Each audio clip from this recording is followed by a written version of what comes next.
Taat kepada suami pahalanya sangat besar. Sebagaimana hadis yang sering ibu dengar, idza shalatil mar'atu khamsaha, kalau wanita salat 5 waktu, kemudian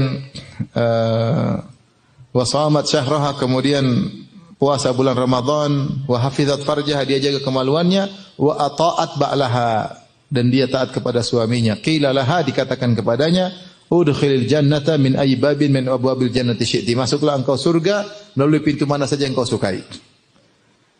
Syaratnya salat insyaallah ibu salat semua. Puasa insyaallah puasa. Jaga kemaluan insyaallah. Yang repot yang 4, taat sama suami. Taat sama suami. Suami yang istrinya taat, itu suami bahagia hidupnya. Karena dia punya teman hidup, rekan hidup yang taat, disuruh nurut, di sini nurut, sini nurut. Kalau wanita, kalau suami, istrinya nurut, dia pasti keluar, dia kemana-mana dia berseri-seri, senang. Karena punya istri yang apa? Nurut. Tapi kalau wanita tidak nurut, suaminya bilang ke utara, dia malah ke selatan. Suaminya bilang ke barat, dia malah ke timur. Nah, ini suami menderita, kasihan. Makanya ibu-ibu taat kepada suami karena Allah. Pahalanya sangat besar. Setiap ketaatan yang kita lakukan, maka meninggikan derajat kita, mendekatkan kita kepada Allah Subhanahu wa taala. Setiap ketaatan yang kita lakukan. Hidup ini hidup darul amal. Di dunia ini untuk beramal soleh. Di antara amal soleh yang dicintai oleh Allah adalah taat kepada suami. Saya perlu menekankan ini karena jangan sangka namanya amal soleh cuma baca Quran, puasa sunnah, ikut pengajian, memberi sedekah kepada fakir miskin. Bukan itu. Di antara amal soleh yang sangat besar taat kepada suami.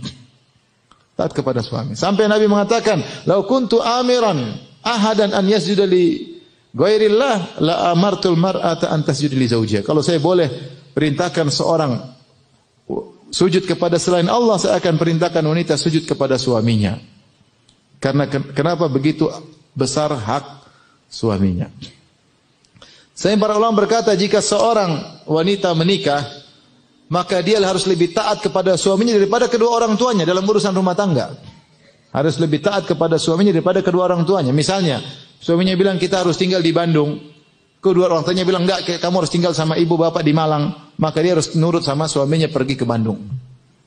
Karena ini urusan rumah tangga. Nah, sebagaimana kalau kita taat kepada orang tua, kita merasa dapat pahala. Hadirkan perasaan itu ketika kita taat sama suami. Saya ulangi ibu-ibu.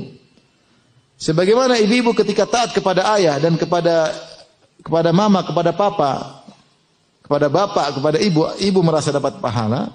Hadirkan perasaan tersebut ketika taat sama suami. Ibu dapat pahala besar dari Allah Subhanahu wa taala.